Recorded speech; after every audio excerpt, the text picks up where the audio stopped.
cutest little ruffle dress. I have made this pattern many, many times over the years, but I actually changed it up a little bit this time.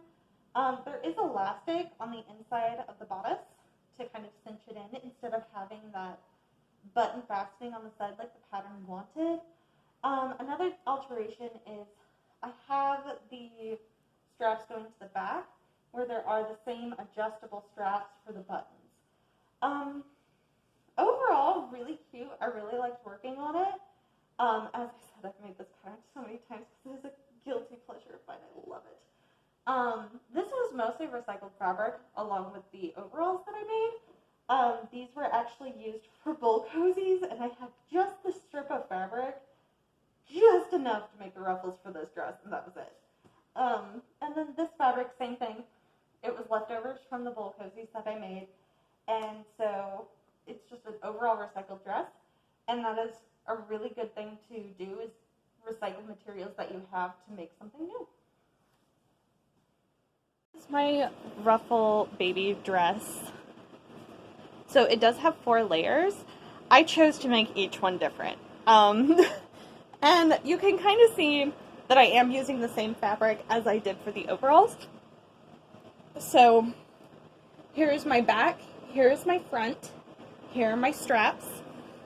Again, the other side of the lining is going to be black. The skirt is a plain black because you're probably not going to see it under all of these layers. And I'm leaning a lot on the serger for this particular project because of the fact that I can't help it. It looks so nice with a rolled hem.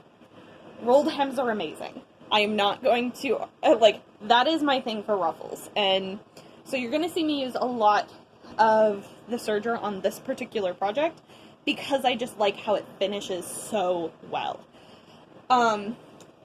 Again, I am going to be not attaching the base of the straps at the back.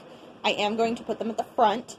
I'm going to have buttons at the back and then multiple buttonholes, actually wrong side, multiple buttonholes on the end of the strap for if you have a really tall child that's still really super skinny and can fit into this.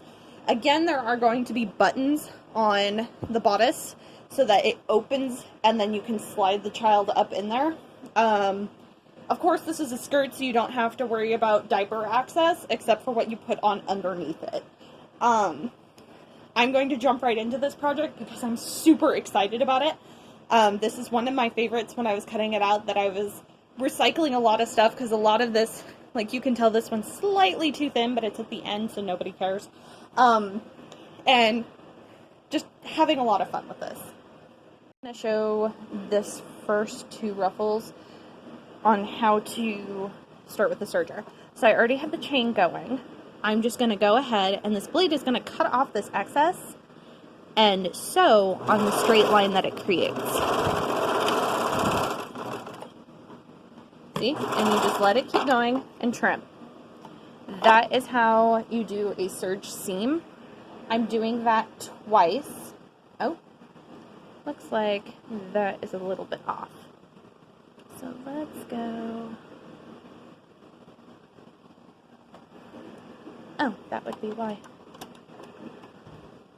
Be helpful if I adjusted my settings and made them adjust before I start. That's okay. So again, line up the top. I generally do not pin straight seams for a serger. So I want my blade up. I'm going to cut off all of this white, and it is going to serge at the same time.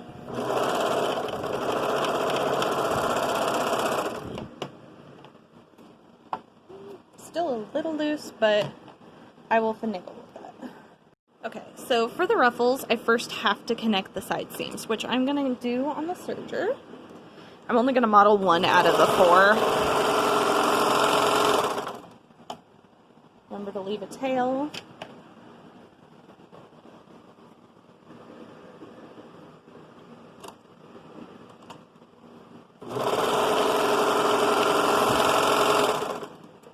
And leave another tail.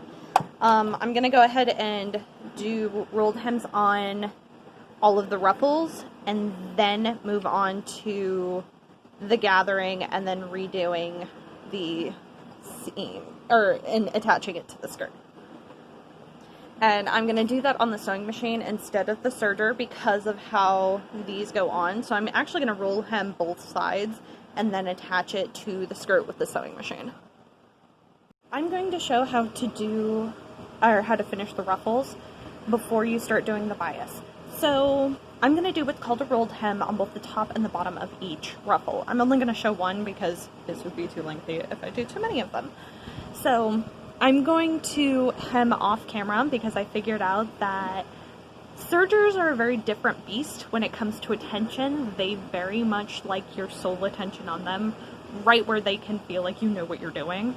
So I'll show what I did afterwards, but this rolled hem will basically cut right here and then roll and stitch down at the same time where this needle is. You'll also notice that there is one needle and not two. So I have both my white ones done.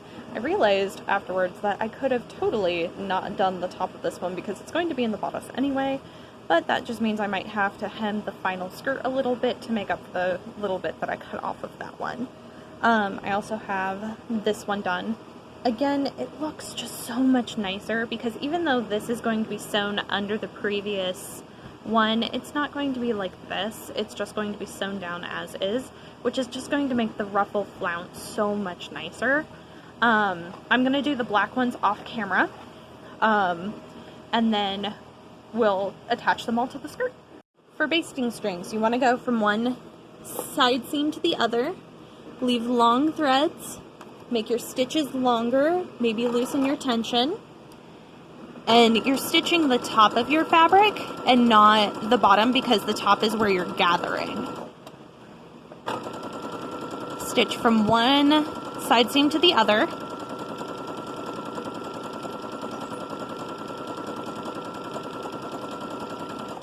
And when you get to the other seam, pull up, make it very long tail, cut in half, and then you're done. For the baby skirt, I'm going to sew from the top down each side. This skirt will actually get sewn to the bodice with a gathering on top.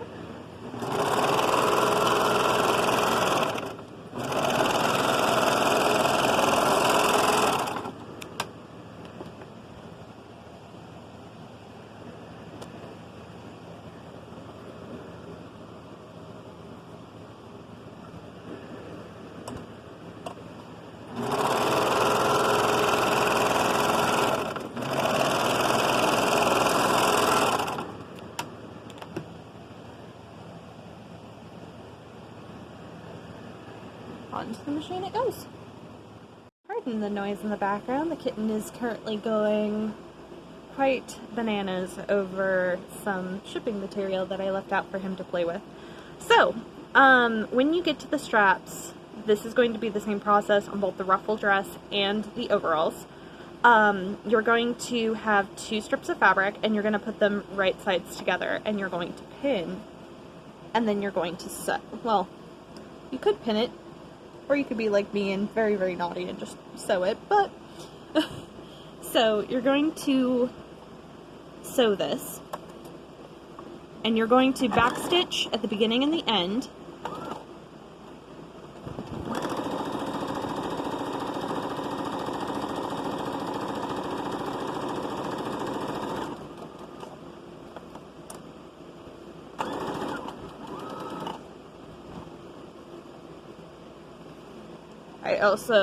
The reason I'm off is because this is slightly smaller than the other one.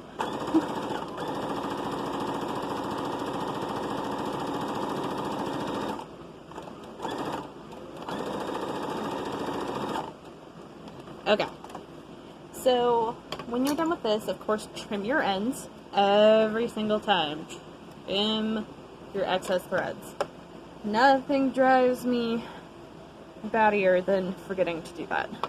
You're going to cut off the very tip before your threads right here. I don't know how well you can see that, but you're going to clip it right before your threads right here. You're going to clip this corner, same way. gosh, apparently I need some much better overhead lights today. The sun is just not, angle is not working for me. So, and then you're going to turn this inside out. I tend to smooth out this end with a metal chopstick. Then you'll have something like this. You push all the edges out, and then you pin them in place, and then you top stitch them. When you top stitch, you do not actually need to back stitch.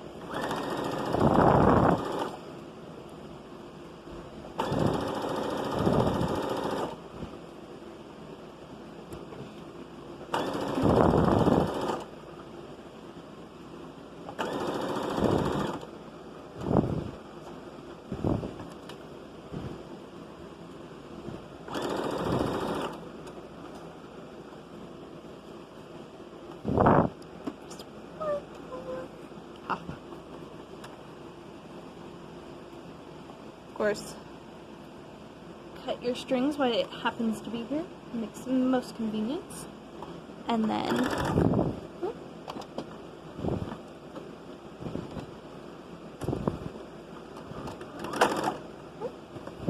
and sometimes that happens when you're on the very tip, is that it will not feed through. Just push it down a little ways and then it'll start to feed again. Sometimes that's a hint that you didn't clip off enough on that top edge when you then smoothed it out.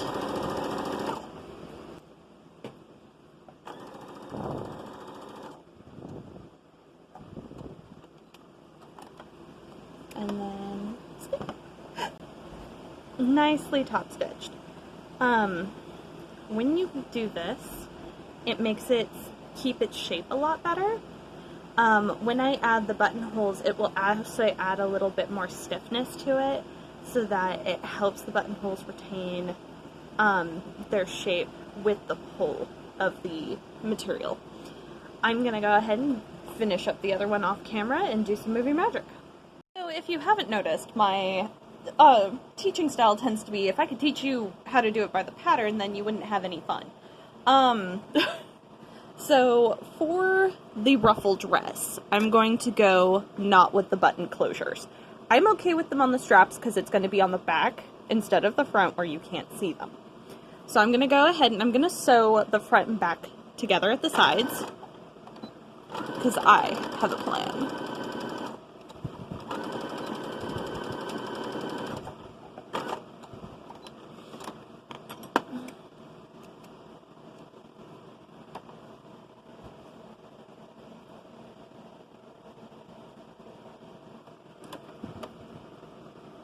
So I'm going to sew this in basically a construction that if the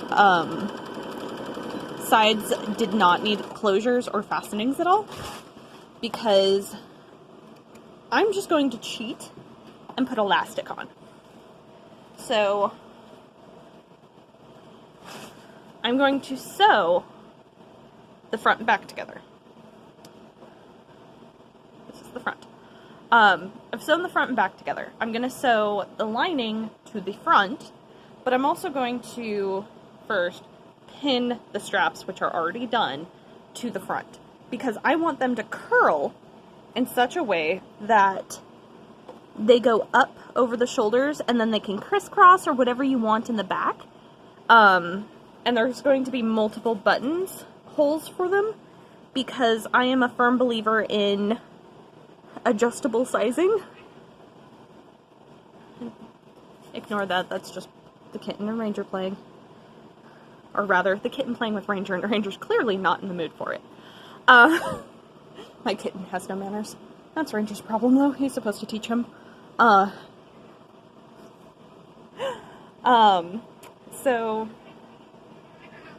We okay over there? Jarvis doesn't take no for an answer. So I'm going to pin the top to each other. And the straps are already in place, which means that all I have to do is move the pins and then sew along the top. Like I did for the front and back of the overalls. So when I do this, it's just going to be a giant circle. And that's okay because I can still clip it and then turn it inside out and top stitch it. And I'll only be stitching the top. I will not be stitching the sides. The reason why that's great is because that saves me a lot of hassle. Of course, I'm going to do the buttonholes last because that's just how I roll. The major contributor or factor here to consider is basically how off pattern you want to go. I am known for just kind of doing my own thing. I've done ribbon ties on the front and back so it ties into bows at the shoulders. I just kind of do my own thing whenever I make things. So when you sew this, because it's in a circle, you do not have to start with a back stitch. And as per my usual, I have barely any pins involved. There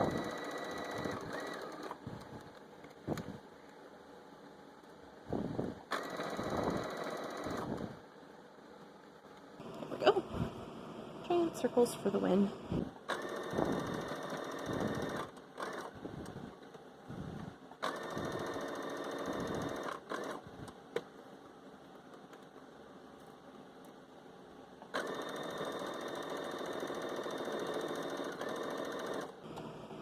Cece comes on. That would be my husband in the background. It's one of those hot days. I'd say a hot dog day, except for the fact that we don't own any dogs.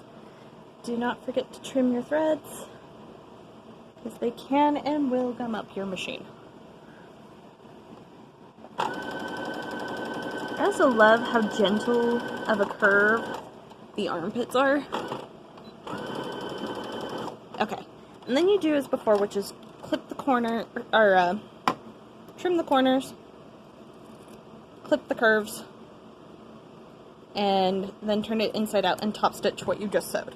So I'm going to do that off camera because I don't want to make this video too long. But another factor, always double check that your straps are going the right direction that you want them to go in. There has been times that I have forgotten how three-dimensional objects work and I end up with backward straps, and sometimes I just call that an accent. So I will be back. Welcome to my TED Talk about why I don't do difficult things on camera. So what I meant by elastic is I was going to put a 1/8 piece of elastic on either side. And I did this twice, and I messed up the first time, so I improved the second time. Am I going to rip out the first one? No, it's fastened on, I don't care. So you put this in between the two bodice layers. So this will be the right side of the lining that's going to be on the inside of the dress, and then this is the inside pocket, and then here's the outside of the bodice.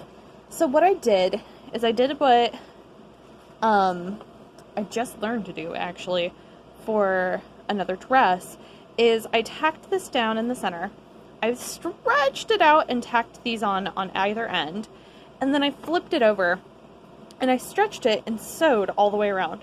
I need like 5 hands to do this very smoothly, especially with a camera in the way. So now I've got an invisible elastic, so to say, that when the child is too big, it'll stretch, but it'll be nicely condensed on the inside.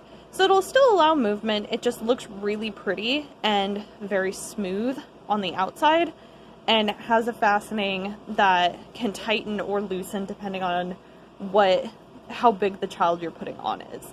And this is what I meant by I like elastic a lot easier, because I don't have to mess with buttonholes. I don't have to sew on a button. I already have to sew on 2 buttons in order to do the straps, which if I had my way I would just have satin ribbon and just sew that on. But full adjustability, that, and I don't have any black satin ribbon, and it honestly would not go with the rest of it if I chose to do that. So another reason to not do it.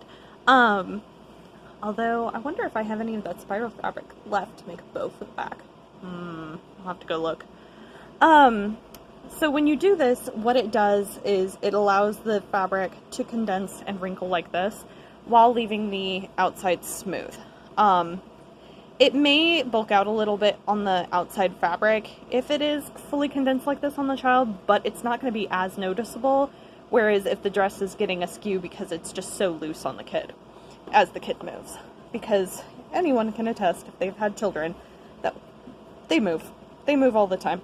It is very hard to make them not move, especially for pictures. Holding still is not a child's natural state of being, except if they're sleeping. So now we've got the bodice done. I'm gonna press this both sides inward so we can just sew on the ruffle skirt like that, except the bottom too. And I'm gonna press that as much as I hate my iron. And then we'll go ahead and sew the top to the bottom when we get to that stage. So for the straps for both the overalls and the ruffle dress, this will be the same. So first thing you need to do is figure out where that buttonhole needs to be and still have the button completely surrounded by the fabric, because I am not a fan of this, or it just barely hanging off. So I put a dot there. Now make sure that this button, if you have an automatic buttonholer or measured, you need to make sure is in there so the holes match. Even if buttons seem similar, I change out buttons because I need to make sure that what I'm doing will work. And so for this machine, I'm going to go ahead and line this up on here.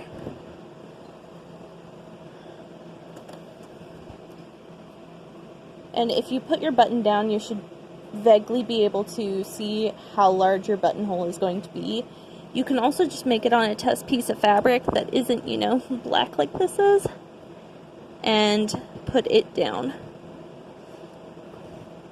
So I'm trying to make sure that this is as straight as possible to start with, because this is now going to be weighed. Okay. So I have my selection for what buttonhole I want on this particular machine, which is the Jubilant, which is what the library has. I prefer 44 because it's a very tight buttonhole. So now I'm going to go ahead and press start.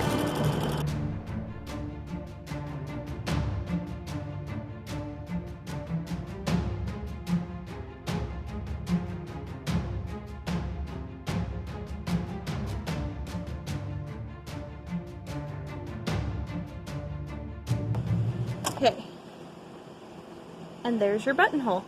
For these buttons, I will always start and keep this edge the same all the way down because I am making more than one. And I will do the same and start on the same edge on the other side so that they are approximately even. So the hole is slightly this way, but not too bad. I think I guesstimated about right. And I know that's a word that nobody wants to hear me use. So I'm going to go ahead and do one strap, and then I'm going to match up the straps and put the holes on the same length of the strap so that they're even. Personally, because I like to customize, I will have more than one hole on each strap so that they fit.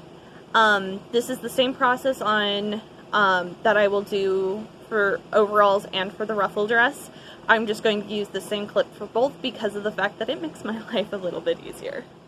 Okay, so all the ruffles are serge hemmed, and then that just kind of leaves the skirt. So the skirt is actually a square.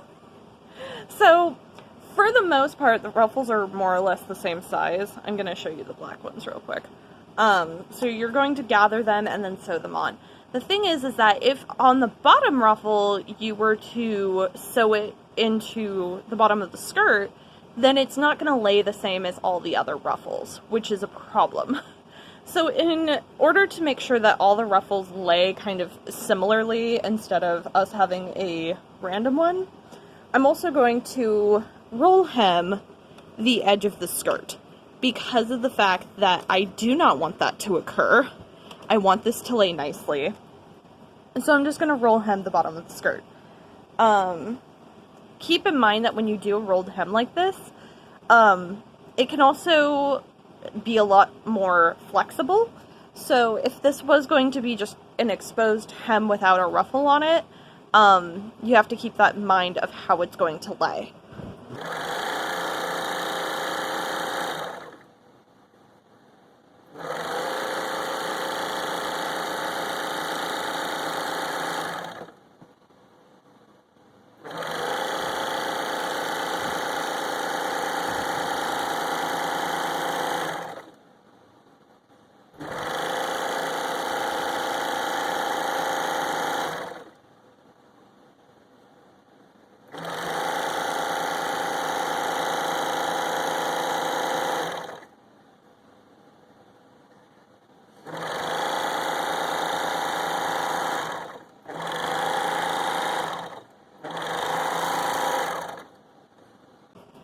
awesome thing about a rolled hem is that when it's at this stage, you can just pull right off and make it chain some more, and then clip it very close to the edge. So I'm going to pin the first ruffle on first, show you how that looks like, and run that under the machine next.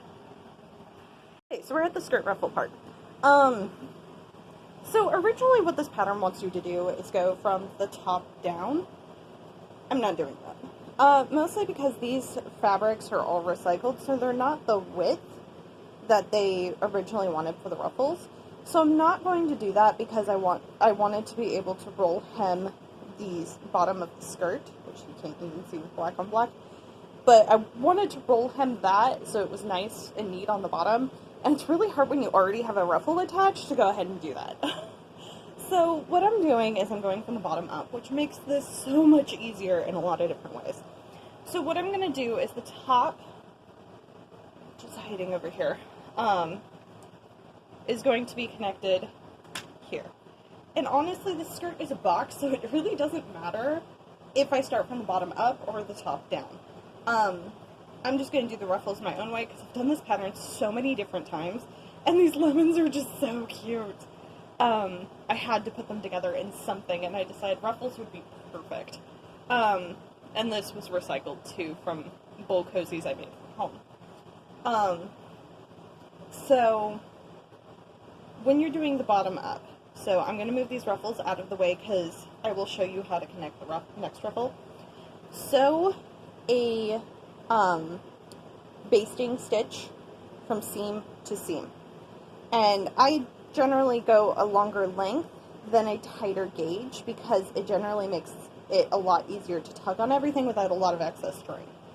So I'm going to do this side because I'm right-handed. It makes it so much easier for me to start there. I already cheated and did the other side. So black on black string, very convenient for hiding it if you're trying to do that. There we go. Kept grabbing. Okay. So you're going to tug on it and it's going to gather. And then you're going to move that gather down the rest of the fabric. This right here is the halfway point of both this and the skirt, so that I can make sure that I'm not putting too much fabric on one side versus the other, and I'm pushing this gathering all the way to the other side. Now I run into a problem. I need to even this out because I'm now at the maximum amount of gather I can do for this. So I'm just going to shuffle my gather around until it fits about perfectly. Now, the other awesome thing, that was my tea off camera, is that when you start from the bottom, you can use your fingers to make sure that the ruffle is all even. Versus top down, it's a lot harder to do that with the other ruffles in the way. So now you can just pin it in place. No, it's not going to be a perfect ruffle, but there's so many layers of ruffle, I don't think anyone's going to notice. So you repeat that on all other three, so that you end up with something like this. Ruffly, gorgeous, run it under the machine. I'm not going to show that part because I need to be able to see, and this camera makes it really hard. But basically you stitch, I stitched really close to the top of this strip for the ruffle, so I'm going to go down so that I can actually take the bias string out, or the basting string out. It'd be nice if there wasn't so many similar words. Take the basting string out. And then rinse, repeat for the next one. I'm alternating light and dark, but I wanted to guarantee that this color was on the bottom, because then it ties together back with the top. So I'm going to finish that last one, run it under the machine, and then I'll show you how to make sure that you're at the appropriate height up for the next ruffle. Okay, so I already stitched and pulled out the basting string of the bottom layer. So, quick thing for basting string. If you don't actually sew it into your line, it makes it so much easier to pull out because you can hold this end of the fabric and just carefully pull it out of this side. So that was way easier. I had not sewn as close on the white thread, which admittedly I had done weeks ago for this video.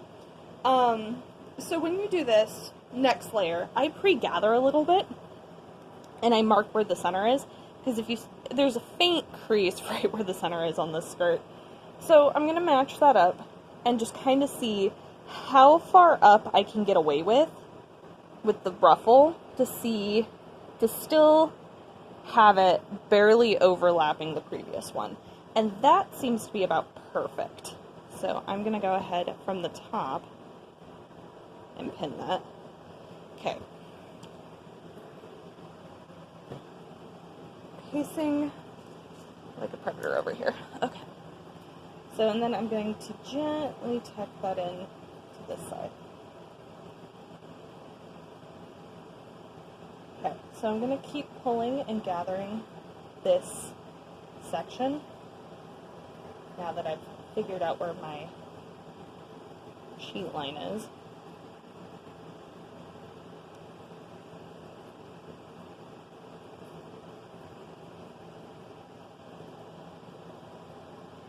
Okay. Rinse, repeat. It is so much easier to do this part on a flat table when you have multiple ruffles like this than in your lap. And if you see, you can't see where I stitched that last ruffle underneath the gathering of this ruffle, which is great. Because normally you'd have guidelines for that, but this is recycled fabric and not everything is the same. Like, I'm okay with this being like a tunic length and then the child having like a diaper cover or something like that, which I believe diaper covers are great. Diaper covers are magical because it means you don't actually have to put on pants. So that's where I am with this. I'll finish the other 3 sides, run it under the machine again, and just rinse, repeat that entire process with all 3 ruffles. It might be, depending on how I feel about it, that when I stitch this top one, I might just leave it. No. I was thinking, because I accidentally rolled hem the top of this one, of whether or not I want to make that top hem visible instead of tucking it under the bodice, but I'll just tuck it under the bodice. It'll look so much better that way. Because I don't show the tops of any of the other ruffles. And that's not a design element I'm into. Okay, so I'm going to go ahead and finish this up, run it under the machine, rinse, repeat, and then show you what the finished skirt looks like, so you can see how much of this original skirt is going to be shortened by. This will still make a good outfit. It'll just need to be paired with something, which is okay because it's a baby. And it's recycled, so I get to feel good about the fact I'm recycling fabric. Okay, so I already stitched and pulled out the basting string of the bottom layer. So, quick thing for basting string. If you don't actually sew it into your line, it makes it so much easier to pull out because you can hold this end of the fabric and just carefully pull it out of this side. So that was way easier.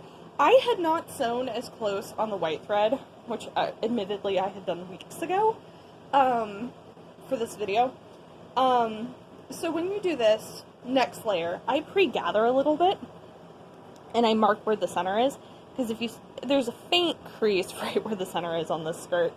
So I'm going to match that up and just kind of see how far up I can get away with the ruffle to still have it barely overlapping the previous one.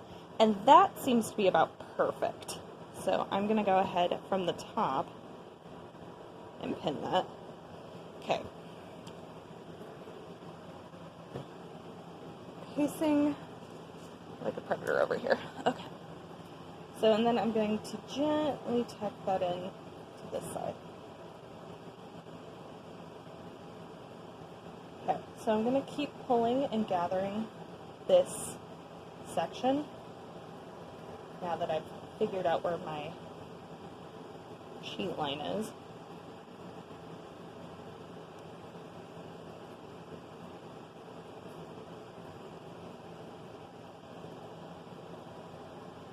Okay. Rinse, repeat. It is so much easier to do this part on a flat table when you have multiple ruffles like this than in your lap. And if you see, you can't see where I stitched that last ruffle underneath the gathering of this ruffle, which is great. Because normally you'd have guidelines for that, but this is recycled fabric and not everything is the same. Like, I'm okay with this being like a tunic length, and then the child having like a diaper cover or something like that, which I believe diaper covers are great. Diaper covers are magical because it means you don't actually have to put on pants. So that's where I am with this. I'll finish the other 3 sides, run it under the machine again, and just rinse, repeat that entire process with all 3 ruffles. It might be, depending on how I feel about it, that when I stitch this top one, I might just leave it. No. I was thinking, because I accidentally rolled hem the top of this one, of whether or not I want to make that top hem visible instead of tucking it under the bodice, but I'll just tuck it under the bodice. It'll look so much better that way. Because I don't show the tops of any of the other ruffles. And that's not a design element I'm into. Okay, so I'm going to go ahead and finish this up, run it under the machine, rinse, repeat, and then show you what the finished skirt looks like, so you can see how much of this original skirt is going to be shortened by. This will still make a good outfit.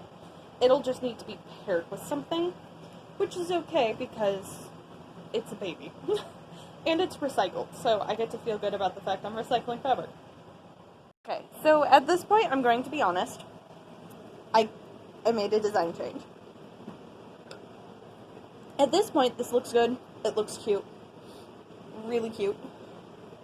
And I still have one more layer to put on. Now, originally, this layer would be at the very, very top, where, then you would make the bodice, but I still have this much fabric left. And I really did like the idea of changing the design at this point.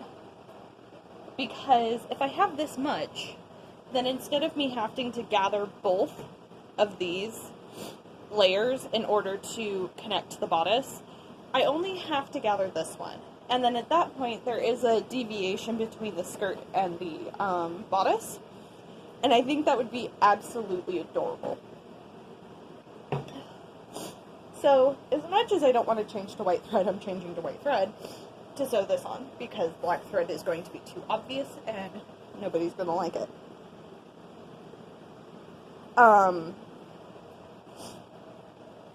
I just feel like that would be kind of cute. Well, I don't know.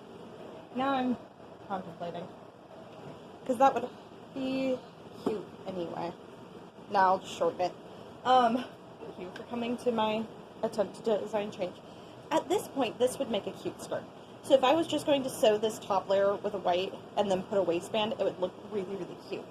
But since I'm trying to tie it back into the bodice, it just makes more sense not to have this black layer separating the two.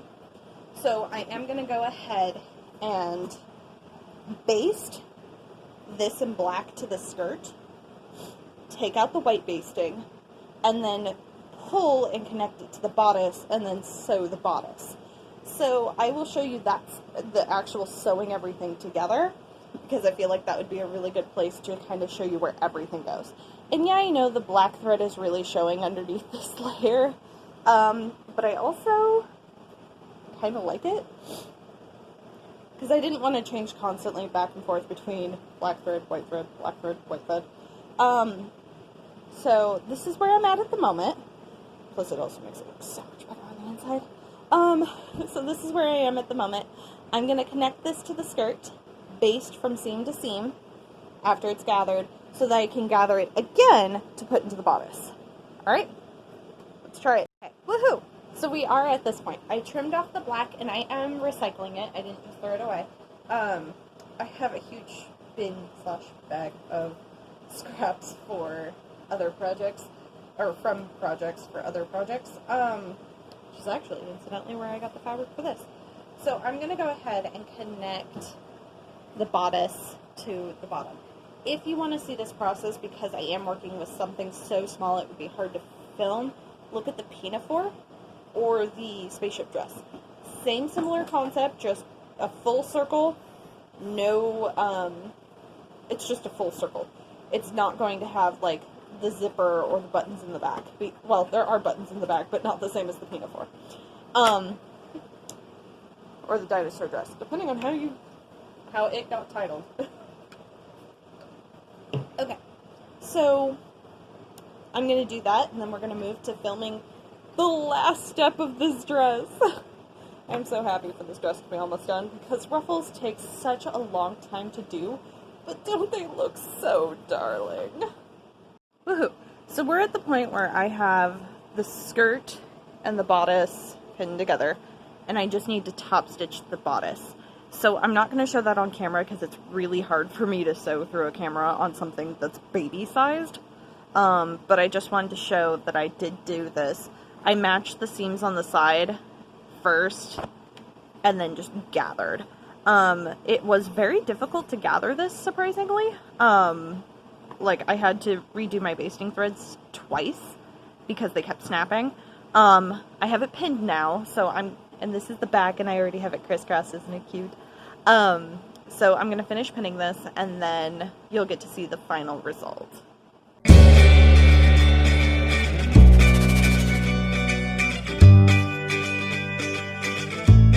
anyone wants to identify that strange noise, it would be Jervis playing with packing bubbles.